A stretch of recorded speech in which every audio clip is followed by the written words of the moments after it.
Broadcasting live from the Foghorn Brewhouse in the heart of the Newcastle CBD. This is Lunaticks Live. Please welcome your hosts, Greg Hall and Olivia Olley. Well, hello. Now, the voice of God. I mean, our launch, it's been taken away. We so enjoy it. It's fantastic. Welcome to the Lunaticks Live episode 9. Here we are. We're going to be talking about open data, hyperlocal. How does it impact on all of us? And how can we actually contribute to shaping the big questions that concerns us all, be it at a local level, even a national and an international level. But we've got a fantastic show lined up for you. And we're coming here, of course, from the Foghorn Brewhouse in King Street. It's a fantastic place here at Newcastle. And also, there's some special news. Okay.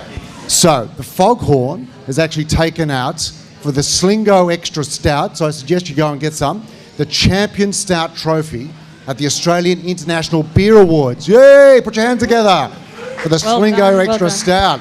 Now, the thing is, the Australian International Beer Festival is the second biggest in the world. There's a big international one, given its name. However, the Young IP, or Young Americans, IPA, has taken out the gold medal. And the gold medal, you'll see, is actually behind the bar there. And I'll bring it over and show everyone if you want to check out, it's like an Academy Award for these guys. So that's the main thing. Wow, that's incredible. Well done, Foghorn. Well done. Well done, Foghorn. Okay, so getting on with our show. So tonight we've got some great guests. We've got Nathaniel Babington, who's come from Smart City Coordinator for Newcastle City Council. And we also have Heath Raftery, is founder of Newie Ventures. Now, he's going to be telling us his stories from the pitching. It's the trenches from the pitching wards. Have they recently? Well, they gave it a go, and I think he's going to tell us what's happened. And also, we've got Chuck Godey is going to be talking about Livid and all his work as a digital artist. But how does open data affect him? However, tonight we're going to be doing some other things. We've got our very special friend over there, Chad Ramage. Afternoon all. Okay. So, mate, you're going to be telling us all tech stuff, aren't you? I'd like to hope so. Good. Well, Chad, what is the latest in tech news for this bi-monthly event? Let's jump into it. I'd just like to say I did see myself in that little Beta's Wave video that was just on before this, so don't get too starstruck. We'll jump straight into it. I'll kick off tonight with the Newie Awards, which will be held here at the Foghorn Brewhouse on the 28th of September. Entries close on the 18th of August, so make sure they are submitted. The Newie Awards are the leading awards program for digital entrepreneurs and creatives in regional Australia. The entries are open to individuals, companies, non-profit organisations and governments who have created or used digital technology to achieve success. So you have under 8 weeks to get those entries in. The second round of applications are now open for the Regional Incubator Program. As discussed during our previous Lunaticks episode, those applications must be in prior to the 1st of August. The first round of applicants in the incubator program are actually pitching on the 11th, 12th and 13th of July. So good luck to that first round of rippers. Lake Macquarie have taken some serious steps as a part of their open data plan, this month releasing 40 data sets to the federal government's open data portal. Sharing these data sets allows app developers, researchers and the community to access information to help make informed decisions for scientific research or to include in applications. Some examples of apps currently available on the Apple and Google stores using live data include Live Traffic New South Wales, Seniors Card New South Wales, TripGo and Abilio, which enables customers with limited mobility to access the public transport system. Tonight's episode, obviously, focusing on the Newcastle City Council Smart City Strategy. The draft strategy is a 4-year framework which outlines key priorities and actions to be delivered in its commitment to leading Newcastle's transition to a smart and innovative city. The draft strategy is on public exhibition from Monday 29th of May 2017 until Monday 10th of July 2017. So on that note, let's get back into the Open Data Smart City Strategy. Absolutely, but we have a little sponsor ad we need to play.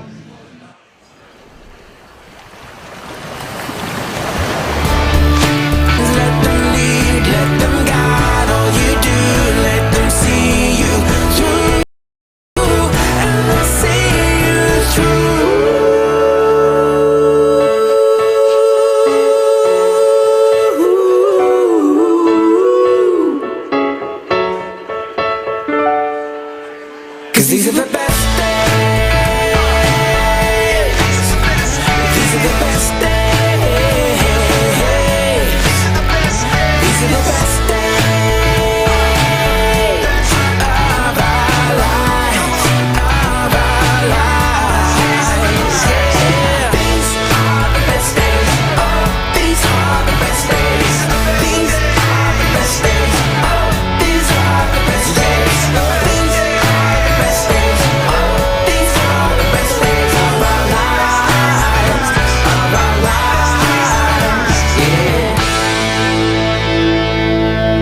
days. Broadcasting live from the Foghorn In the 13 Brewhouse years we've in been the here, heart of the Newcastle has been CBD. phenomenal. I think part of that is people staying here or people have moved here have infused their own flavor onto the city now. Instead of talking about the rejuvenation of Newcastle, it was time to do something about it. Being a developer and builder in the background, that's what I got in to do. And we developed this old space, got rid of the dirt floors and really turned it into a pretty versatile venue. We were lucky, similar to Melbourne, in that we have these old buildings. I call Newcastle really the Melbourne of New South Wales, and I've said it to a few people, and I had a fella said to me, oh, it's like Melbourne up there now with all the laneways and different things in the old buildings that you didn't get rid of up there, and that's really what's starting to come out now. And once they come and visit, they realize, oh, you know, this has really got something to offer here. The laid-backness comes through the fact that there's not that many people grinding to get places because of the traffic or the jam-packed on the train, or all of that, I think, creates a lot less stress. It's just the ability to walk around the city. So with the number of Eat Street precincts that we have here, Derby and King Street's become one, Beaumont Street in Hamilton is changing all the time, Honeysuckle Precinct, you've got places down near the water. So many of the things that people say, oh, I'd like to be in Melbourne or Sydney or Brisbane for, I think Newcastle has those now. I think more people have that flexibility to choose where they live if they're good at what they do or they want to start something, and I think the city has a number of those attributes that'll make it attractive to people.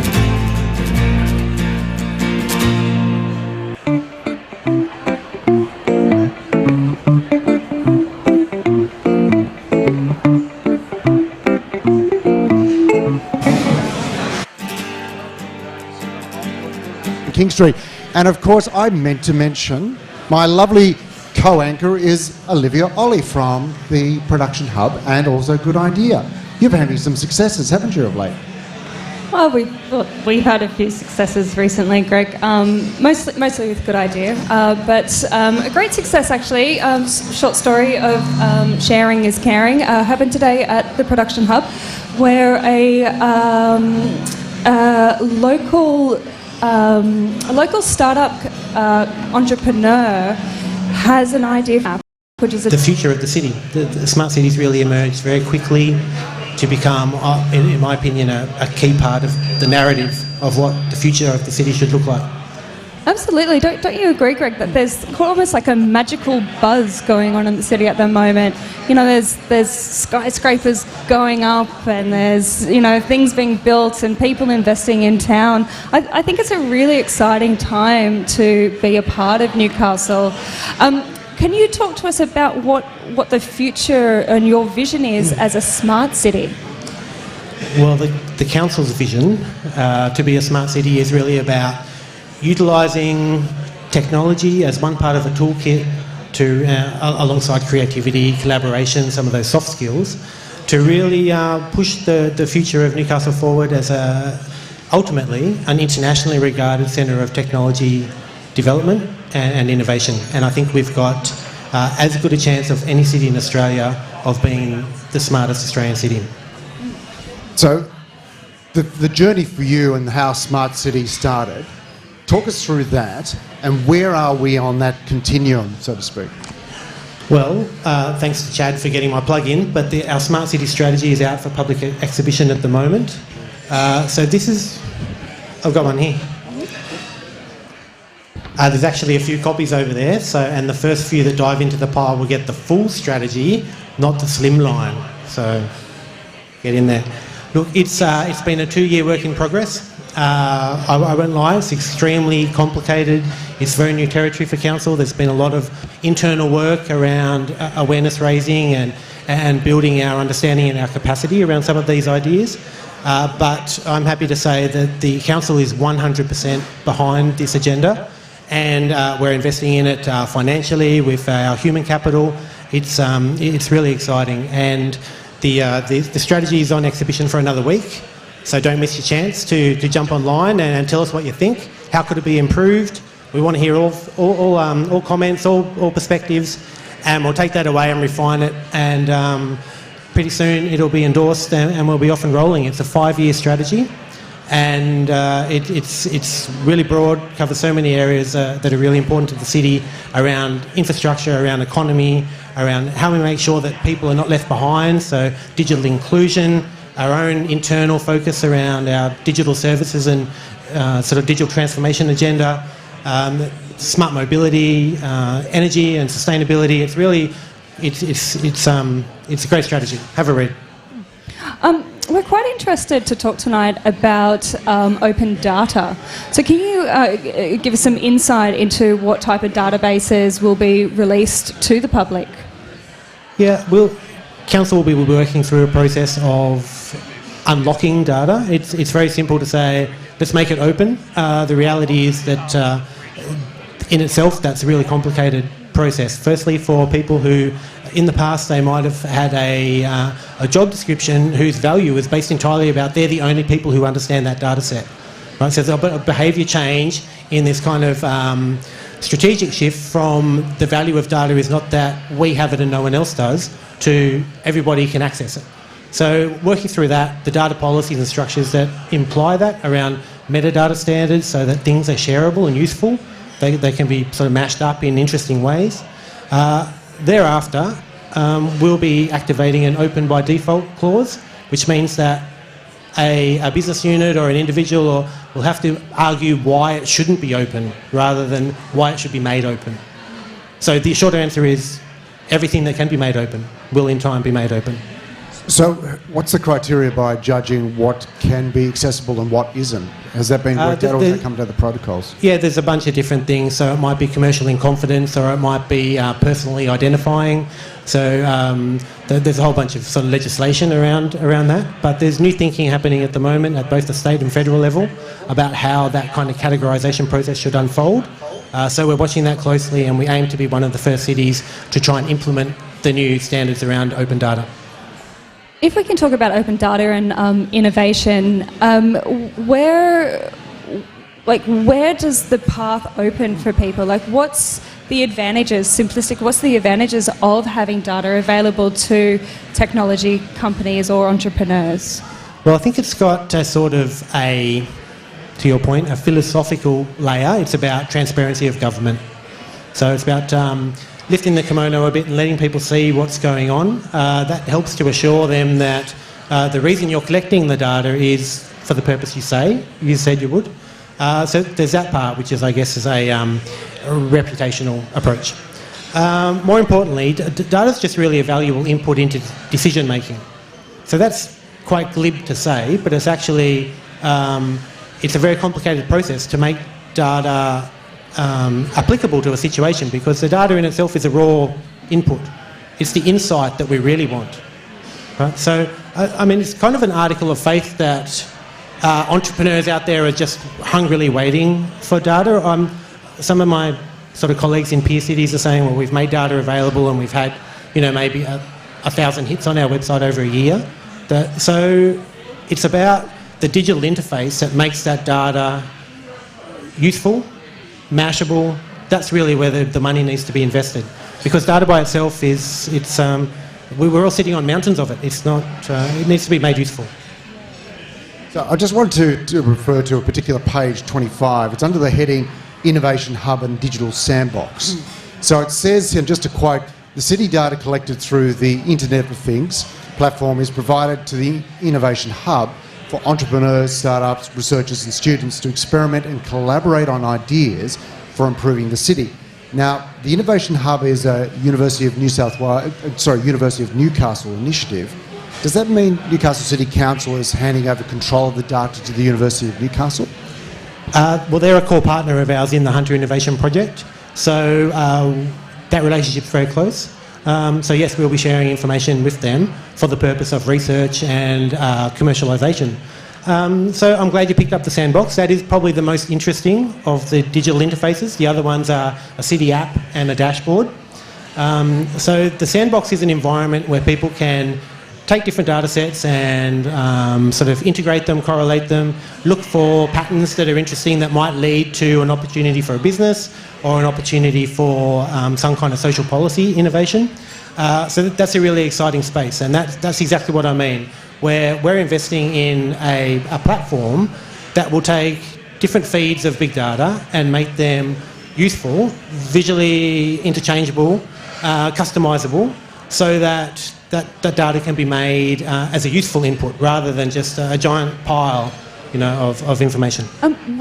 Will this data be accessible to people outside of the University Innovation Hub? Yeah, absolutely. So there's two things to understand. There's open data, which will be released under what's commonly called a Creative Commons license, which is kind of a take it as you find it license.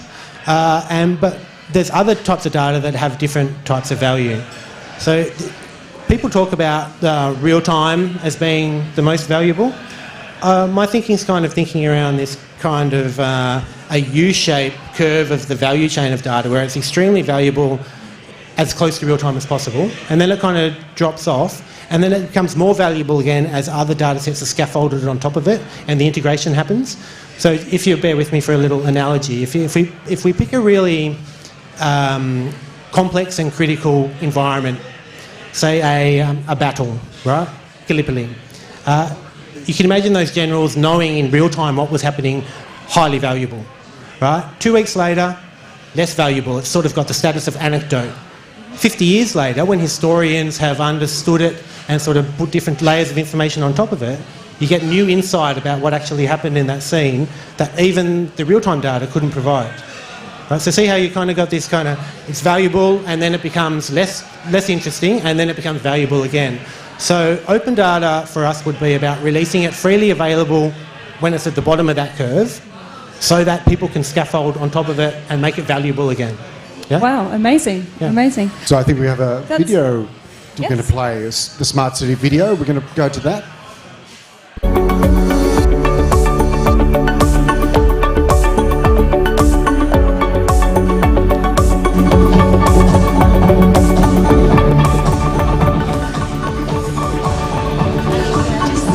That's the main camera. This is only going to go for 1 minute 17, so you've got to be introduced. Am I off? I'm done.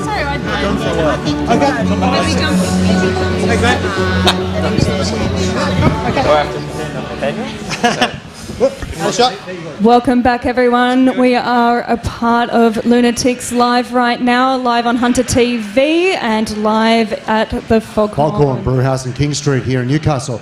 And joining us is our second guest for tonight at the Lunaticks Live. And we've got a very, very resourceful man here. Tell us your story and how you got to being part of Newie Ventures. In fact, you're the founder of Newie Ventures. That's correct, Greg. The story of Newie Ventures is based on frustration. Being in a very successful career for 10 years, but feeling stagnated, feeling like there was more to achieve, there was more to find, there was more to discover, and there was other challenges out there. So Newie Ventures came about through quitting my job and trying to find out what was next. So Heath, your previous career was this big job. What was it? I've been an electrical engineer for since university. Heath, for those who aren't aware of what Newie Adventures do, can you give us a bit of insight into what the ventures are all about? Sure. So Newie Ventures is a exploration of opportunity. It really is a vehicle for myself and the other directors to engage in opportunities that we find interesting and exciting and worthwhile. So it really is a vehicle for us to disconnect ourselves from the man, from the corporation, and engage in innovation, engage in entrepreneurial space, and meet like-minded people and make a difference in the world. So that's a lot of motherhood statements. It's very, very vague. Practically speaking, we are product designers. We develop electronic devices, typically connected, embedded electronic devices that have an impact in people's lives. So what does open data and a smart city mean for you and the future of your entrepreneurs? Open data is a key part of what we do. I think for me it's useful to frame open data in an area that we can all identify with.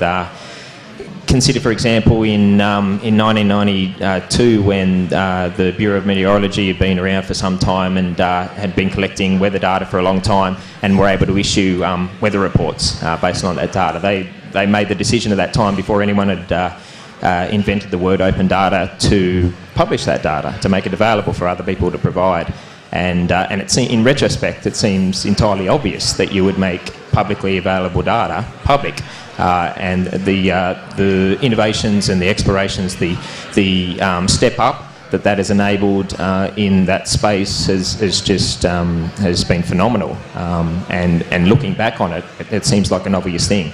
And so we're at a point now where we have the opportunity to make those decisions now that we're going to look back on in 10 years and think, well, that was an obvious thing to do. Look at what we've unlocked. Look at all this potential that we've made available. Now, you actually went along to a major pitching process or project. So tell us a little bit about that. What were you pitching specifically? Sure. So that pitching event was a proposal for a continuation of the work that we've been doing in the smart parking space. So our flagship product is a device that measures the occupancy level of car parks so that people can be directed towards available car parks. And there's certainly applications for that, but we found a particular niche that was poorly addressed and really stood out as something that we could tackle. And that is in the occupation and reservation of accessibility car parks. So accessibility car parks are allocated on fairly arbitrary metrics. If you have a facility of a certain size with a certain population, then you must allocate a certain number of accessible car parks. At the moment, there is no way to know whether those car parks get used, whether they get overutilised, whether they get underutilised, or whether they get misused. Of course, there's many anecdotes. People have plenty of stories about their observations of the misuse, the illegitimate use of accessible car parks, but they're just that, they're anecdotes. So we pitched a system of smart bollards. The bollards occupy the accessible bays, and just simply by being present, the bollards know where they are. They're wirelessly connected to the internet, so you know straight away where your accessible bays are around the city, which is something the city that has difficulty knowing now which of the accessible bays are actually available at the moment. And it also allows you to reserve those bays for the legitimate users, so that you only have the option of lowering that bollard if you have the accessibility sticker, if you have some legitimate grant to use that space. And then in the post-analysis stage, you get to see, well, in the winter months, we're overutilising these spaces. We need to allocate some more. In the summer months, we're not. I don't know if it's going to work winter, summer, who knows. But there's going to be data there that's going to say there's underutilisation here, there's overutilisation here. Instead of allocating a fixed row of 8 bays and everyone looking at those bays and go, well, they're a waste of space because no one ever uses them. We'll actually have live data that says these are getting used. We need to have these spaces available. This serves a very, very important role. And this is access in terms of knowing what bollards or what spaces are available through an app on a smart device of sorts. Is that the... Yeah, look, the people gravitate towards the app solution. Our solution wasn't app focused. The important thing is that the physicality of the bollard, it physically reserves the space, and that the data is available. Sure, some users will locate the spaces using an app on their device, but some won't. Some will use roadside signage. Some will use other means, digital signs and whatnot to find those available spots. Once you have this data available, the app landscape is easy to produce.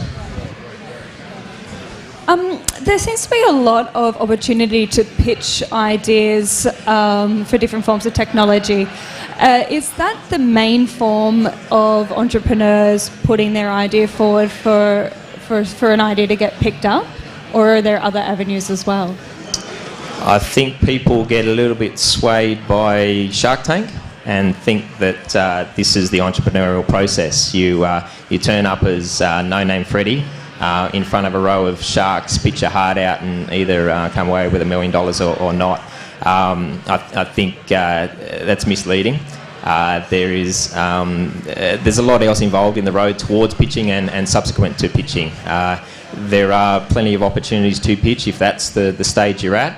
There's also grants to apply for. There's also conferences and engagement sessions to go visit your customers and to validate your idea. There's lots of different ways to undertake the entrepreneurial process, and pitching is just part of it. In terms of the pace of embracing what open data can do you think that there's that kind of spirit here in the Hunter and Newcastle specifically, or have you run into obstacles in trying to move your project forward? It's changing. 5 years ago, absolutely not. I think we were on a good wicket. 5 years ago, I was employed very, very profitably in the mining industry, as were a large proportion of the region. And our ground is unsettled. And having a unsettled ground, sort of losing your wings, losing your tether from the mothership, gives you an opportunity to reevaluate what you actually want. And I think that sort of forced people to look outside their current ways of life. And so people are sort of more receptive to these sorts of ideas. And things are changing. It has been a very slow process. If we look to council to lead these sorts of initiatives, I think council is doing a sensational job of doing what a council ought to be doing. But we shouldn't be waiting and seeing and hoping that council is going to take us to where we need to be. We need to be active participants in this process, and we need to be driving. We need to be ahead of the curve. We want council to catch up.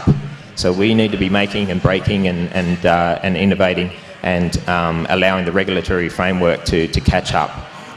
Well, look, Heath, thanks very much for joining us up here. We're going to bring you back for a three-way conversation with the other speakers, but thank you very much. Round of applause for Heath Raftery from Newie, founder of Newie Ventures. Thank you.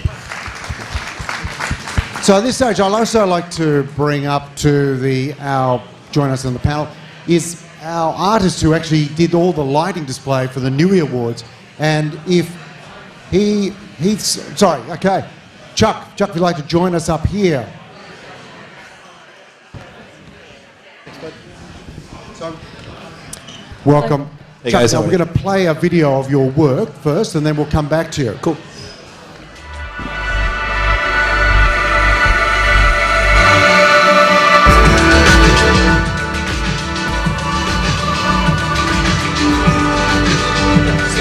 We're just going to deal with the artistic.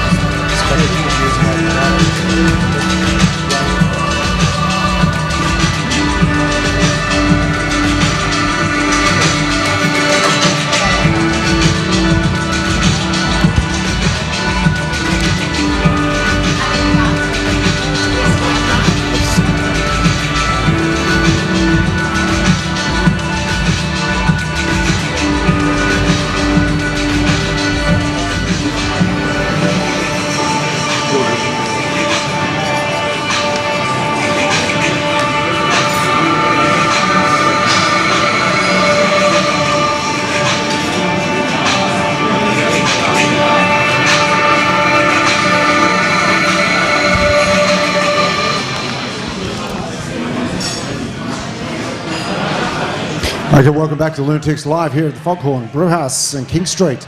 So joining us for our third guest is Chuck Groth. Now, Chuck, you're a digital artist working in this space. You worked on the Newie Awards, you did the lighting design. But from your perspective, how do you think open data can work for you in terms of what you do? Well, open data gives you a lot of interesting options for, like, you know, that pile of data we've talked about, visualizing it and making sense of it and providing more than just a point and click interface on a computer, but making more of like a visual interface, you know, walking past a shop window that's showing weather data, or having tree lights intuitively show you where the car parks are, you know, being able to display if there's a handicapped parking spot on that street in a much bigger way than just driving up and seeing it just on the spot, you know, maybe just visualize along the sidewalk or something like that. It's just really giving us a lot of inroads. You know, we're into our screens, we always have screens in front of us, but the kind of stuff that I do is breaking away from those screens and bringing that same technology and the same sort of interface, you know, to windows or the open space or just lights that we see and that sort of a thing.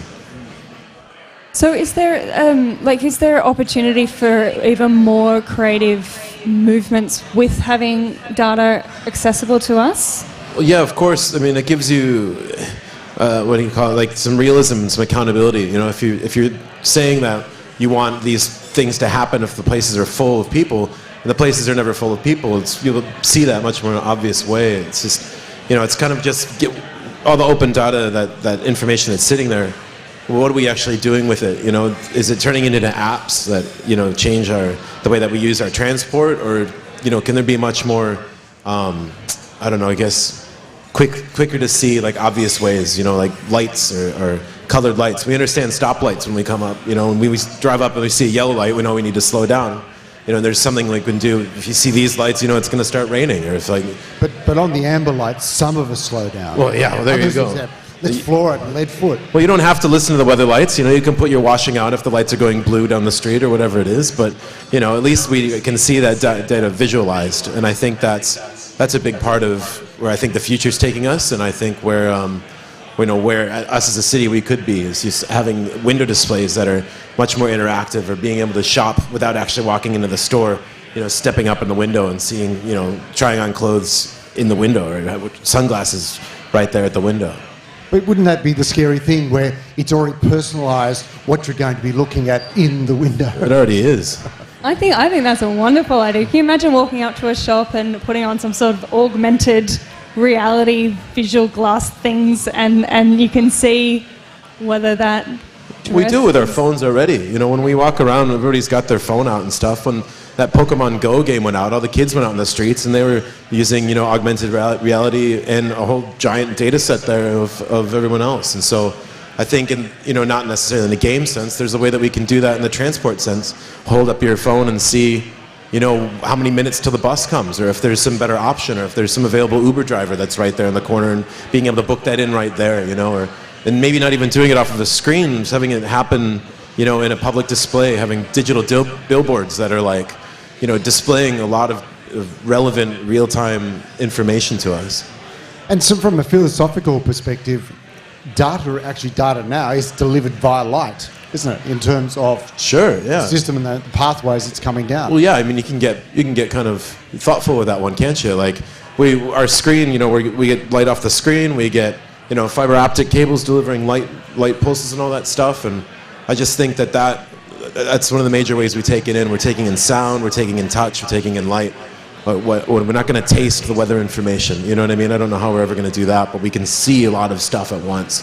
And I think really the technology is there for us to do it, and it's just an option of having people that want to invest in these sort of innovations and having them kind of step up and say, I've got, you know, I can make projects happen, and having the creative artists say that these projects are things that will be helpful for the public.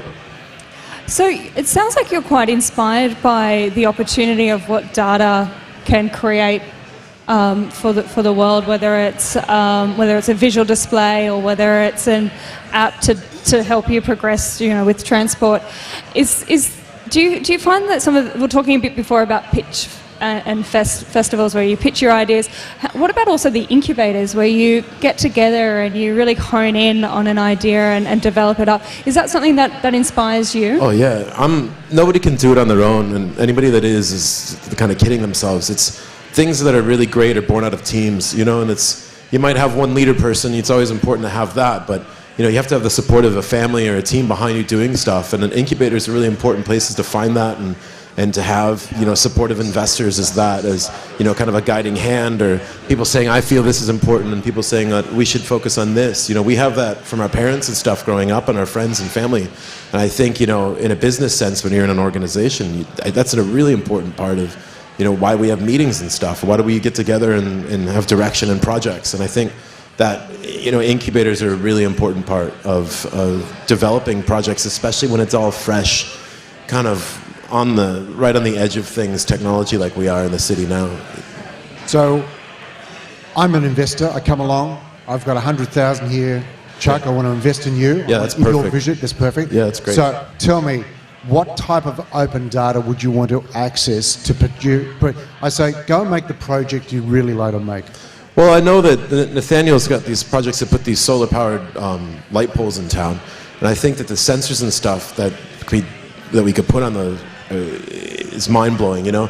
On Darby Street, we've got parking sensors, and that data doesn't necessarily go anywhere. And I think that there's a lot of existing data that we already have that we could use, and my mind just reels. I just think that being able to see weather data, being able to see transport data, you know, with the V8 races coming, you know, we've got, 20,000 people or something coming to the city, and being able to show them when the buses are coming without them having to download some, you know, NSW transport app thing that's not compatible with your iOS version because this and that, and being able to just step up to the thing and it says these are the next buses coming up, or being able to look up at a billboard and it's showing you relevant, you know, stuff like that. I think utilizing with some of the stuff that we've already got would be really cost effective and important. Like, we've already laid some really big inroads down for gathering and collecting all that data, so to be able to use that, you know, parking data, weather data, everyday life transport data is, I think, just the stuff that we use every day. That's what we really need to be tapping into. Is at the moment, is there much activity happening culturally or from a creative perspective of people you're looking at that you'd like to sort of perhaps even invite here to come to the city or to work with you? Well, Newcastle's huge, yeah. I mean, it's kind of funny, it's really easy to be, there's only a couple people in town doing whatever it is you do. It's a very unique place in that, you know, there's only so many projection artists like myself. I can only think of a couple of us that actually do it. And, you know, when it comes to certain niche creative things, there's just not very many people. So it's easy to network and meet these people and come alongside each other. And some of the visual artists that I've met in the past, you know, we collaborate constantly on stuff because there's just nobody else that's got the equipment or the availability and that sort of thing. So Newcastle's great. You know, I've heard it described as like the new Melbourne. And I think what we idealize Melbourne to be is this, you know, really great artist community. I think Newcastle really is, and I really see it being, it's an easy spot to get your ideas out there and to try to get funding, or at least have people that have that ability to hear about it. It's, you know, it's a real thing. You can really put wheels on the ground quickly out here if you have a kind of a formed idea. There's people out there that are interested in making it happen. I'm really inspired by the fact that technology can open up so many doors creatively for us, and that's really exciting to hear that, you know, there's so many people in Newcastle doing what they do and doing what they love and inventing some amazing things. So thanks, Chad, for sharing. So Chuck will join us in the panel with the other guests, but we're going to go to a short ad break and we're going to continue the conversation after that, and let's get some robust discussion going. I'm Wickham the Merriweather, pretty much every day. We are Katara to Westfield. I'm all the way from Lambton to the university. It's so easy. I am Whitebridge to Adamstown. I'm Maryville to West End. I just love being active. Pleasure without pain, love without heartbreak, perspective, reflection, say.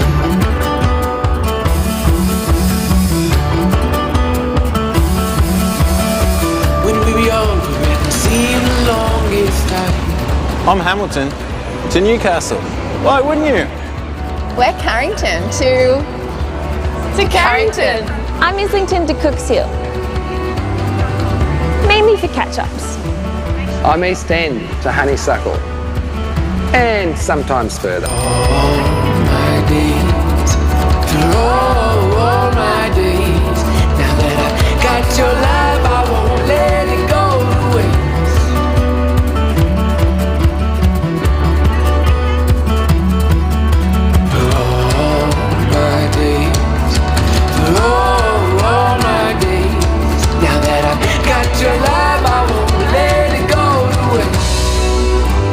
There's so much to enjoy by bike in Newcastle. Find your path and get on your bike today.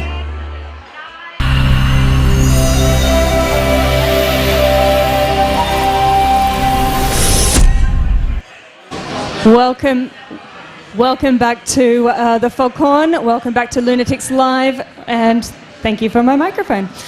Welcome back, everyone. This is Lunaticks Live at the Foghorn on Hunter TV. Tonight we have three very interesting guests tonight to talk about smart cities and open data. We have with us Heath Raftery from Newie Ventures.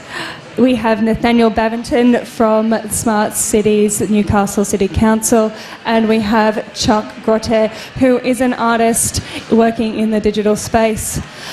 Gentlemen, thanks for the discussion so far.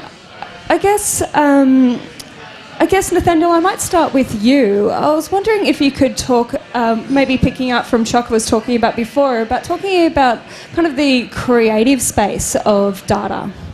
I would love to. Fascinating to hear you speak, Chuck. We think that's a really rich area. Always where disciplines interact is where the exciting stuff happens. The mashup of art and technology, or music and technology, really fertile spaces at the moment. We've got a few different projects in mind that are in our strategy, which are around sort of digitally interactive public domains. We picture that as kind of around, moments of discovery where people can come across something and learn something new. Maybe it's a mediatised environment, maybe it's sensor-controlled lighting display, maybe it's different types of visualisations of data. We're into all of that, and we're actually going to catch up later and try and hatch a project.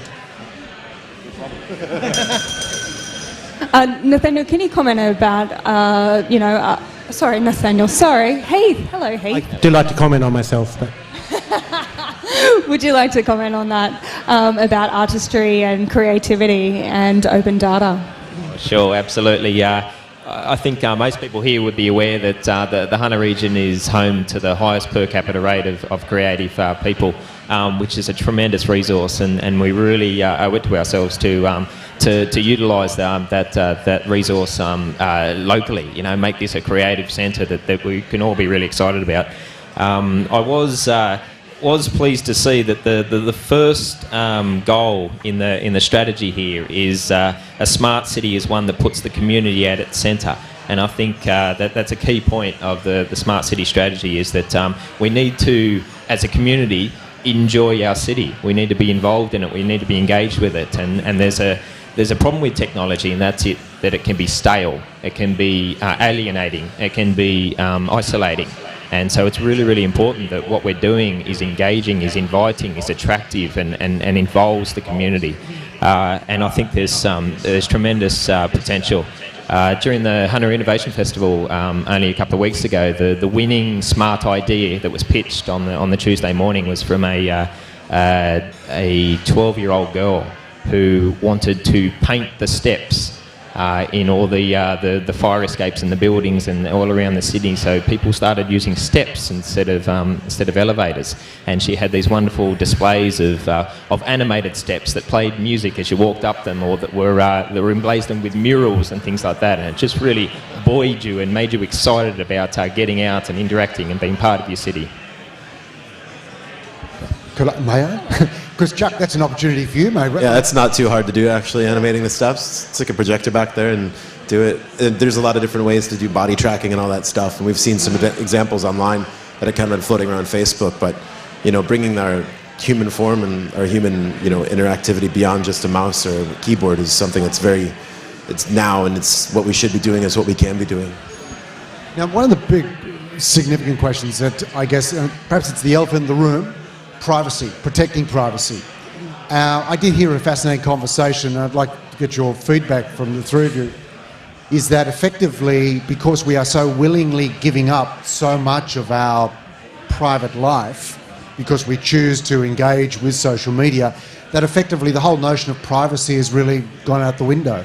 But to the first part of the question, Nathaniel, protecting privacy, what's the big challenge there? I think the federal government legislation would argue that privacy has not gone out the window. Look, so there's very clear guidelines about what constitutes private information and very clear constraints on an organisation like council in terms of how they collect that and how they use it. So, but the bigger philosophical thing you're pointing to is the fact that there's a redefinition of those terms going on at the moment. And certainly the generation beneath all of us has a very different understanding of what privacy means in a social environment, and that can't help but bleed back into a public environment. It's a major concern, but what you need to do is just make the discussion about privacy up front when you're building your data structures and your strategies. That's the only way to handle it. We're not Robinson Crusoe here. Other cities have done what we're trying to do. We can learn from that. Yeah, well, that's the question. You know, we're not working in isolation. Newcastle is not the only city talking about technology and smart cities and how to kind of progress ourselves. What are some of the cities around the world leading this innovation, leading this form of communication and creativity? Sure. The Pew Research Centre, PEW, in the States, have been studying this issue for quite a while, and they released a research paper recently that I think was pivotal in this discussion. It's a hot discussion around the world, and one that's well worth having. They interviewed about 150 leaders in the IoT, Internet of Things, privacy arena, and asked them, where are we going with our privacy? What's actually going to happen? You know, regardless of what we want today, where are we going? And the overwhelming result was that we're concerned about privacy, but the way things are going is people will give up their privacy in little small nibbles in order to engage with the new today.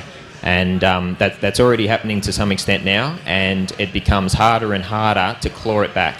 So if we give our personal details to LinkedIn, or we give it to Facebook, or we give it to Twitter, we give it to these free services, then we do so because we get a benefit. This is part of the way we interact in the social space now. But that erosion of privacy is an ongoing trend, and it's one that we should stop and think about the impacts of.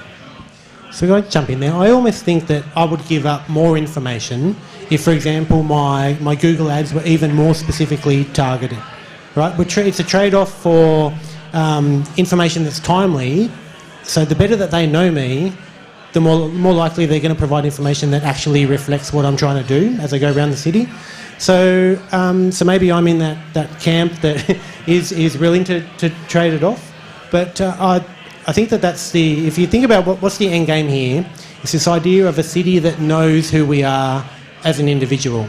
This idea that the city can understand you and your needs and can sort of shape itself around, responsively around what you're trying to achieve. So whether that's on-demand transport, or whether that's information that it can be called up, or whether it's a push notification from a business that comes to you because you've been there before, it knows who you are from your MAC address or whatever.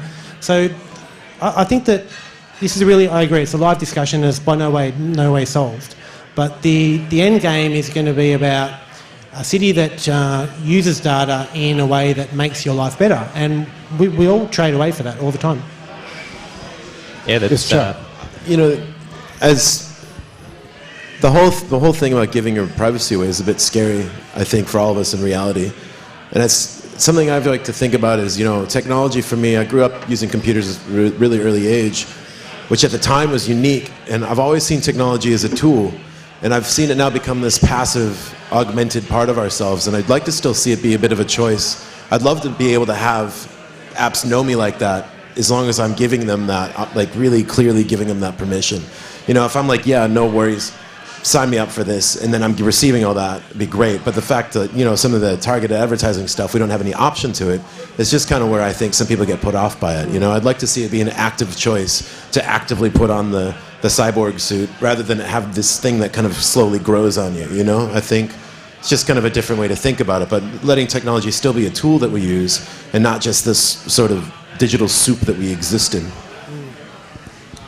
Nathaniel, can I ask you to comment on the importance of technology and innovation on an economic level for Newcastle?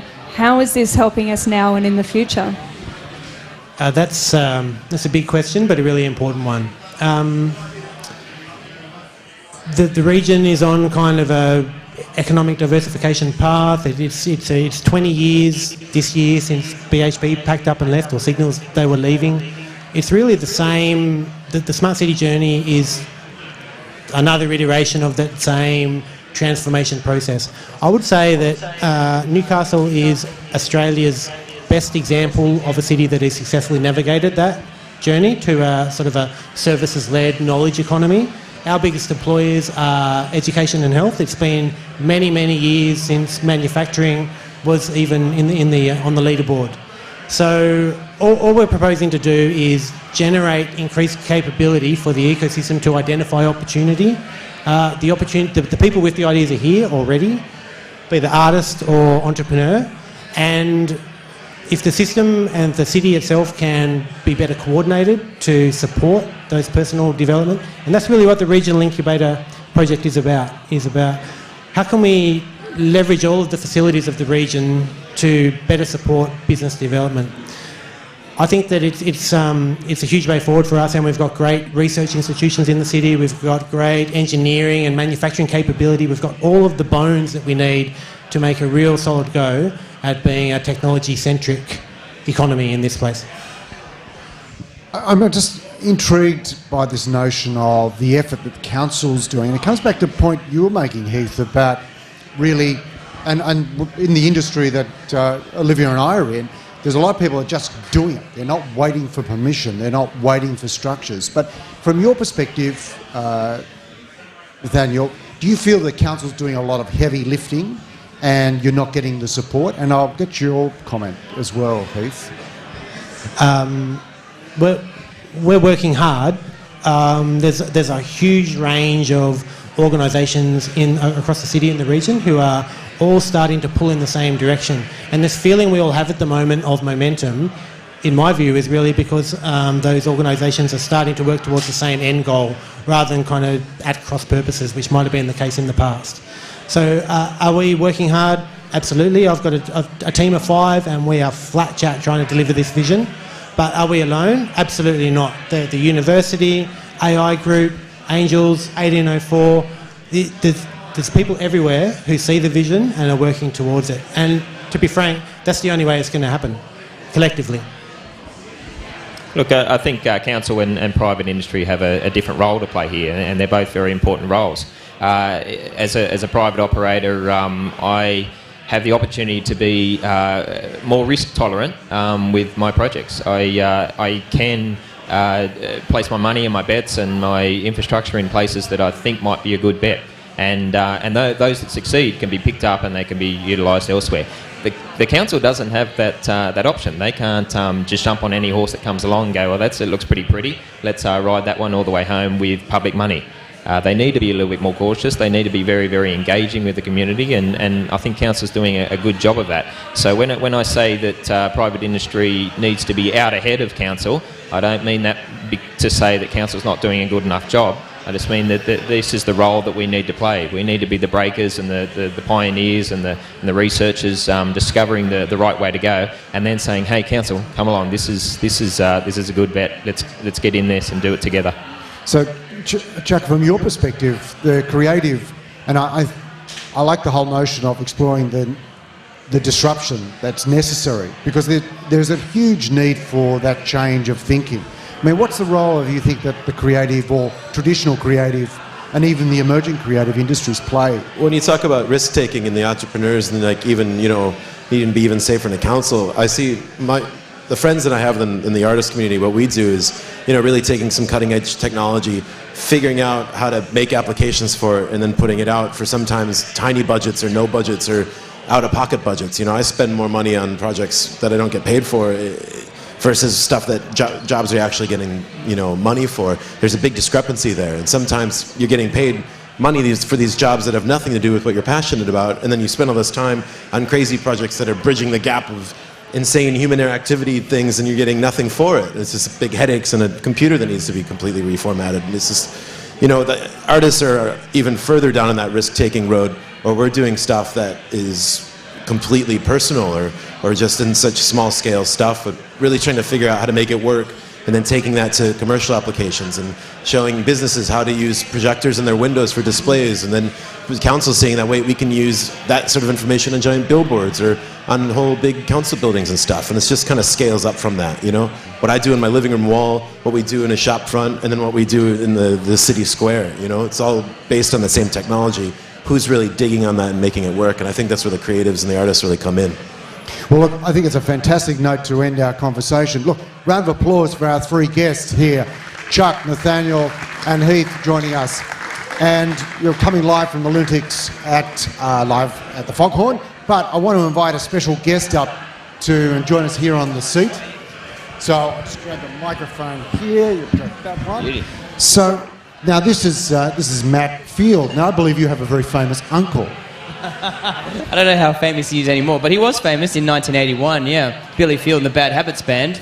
Yeah, that's him. I don't know how many of you remember Billy Field and the Bad Habits Band, but that's my... Oh, I think there's a few, I remember. Oh, yeah? Okay, awesome. So, mate, you're here doing the Hombre. Tell us about the Hombre. Homebrew it is. Sorry. Homebrew, yeah. Oh, it's Hombre. Oh, Hombre's the guy, Homebrew is the beer.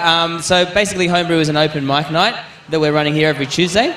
There's a lot of amazing talented musicians and artists of all kinds really in Newcastle, so we just wanted to provide a platform where they can come share their craft every Tuesday from 7 p.m. Okay, so you kick off every Tuesday night here, plus at Erina as well, the Foghorn. Yeah, so we do it at Foghorn down in Erina on a Monday evening, same sort of time, 7:30 is kickoff. Monday night at Erina and Tuesday at Foghorn. And that's very kindly delayed the open mic homebrew till after we're finished here, which makes a big difference for us. There's actually a reason for that. Because it's early days, we don't really have the numbers yet. So I'm hoping that somebody, such as yourself, if you're feeling like it, might want to get up and sing a couple of songs or maybe even some poetry if you're up for it. Anyone on the panel is welcome as well, of course. I put you on the hot spot, haven't I? Yeah. Sorry. But also you're a part of Balcony TV, which is a phenomenal... Yeah, Balcony TV is another music platform. There's balconies all around the world where artists get up and perform a song. So there's balconies in New York and Austin, London, like probably about 30 balconies around the world. I host Balcony TV in Sydney. We get a lot of Newcastle bands, a lot of Central Coast bands through our balcony as well to play music once a week. So you can log on to that at balconytv.com/Sydney and see those. We'll put up on our Lunatic website, plus our Facebook. So Matt, thank you very much for joining us here. Thanks all the for having best me. I appreciate with that. Homebrew. And coming to you live from the Lunatics here at the Foghorn. We're going to wrap it up now. Round of applause for our guests. A round of applause to you good folk joining us here live, and also to all the punters out there on the internet. Thanks very much. Greg Hall, Olivia. Thanks so much for coming and logging on, and we welcome you all to the next event of Lunatics Live. Thanks so much. Have a good night.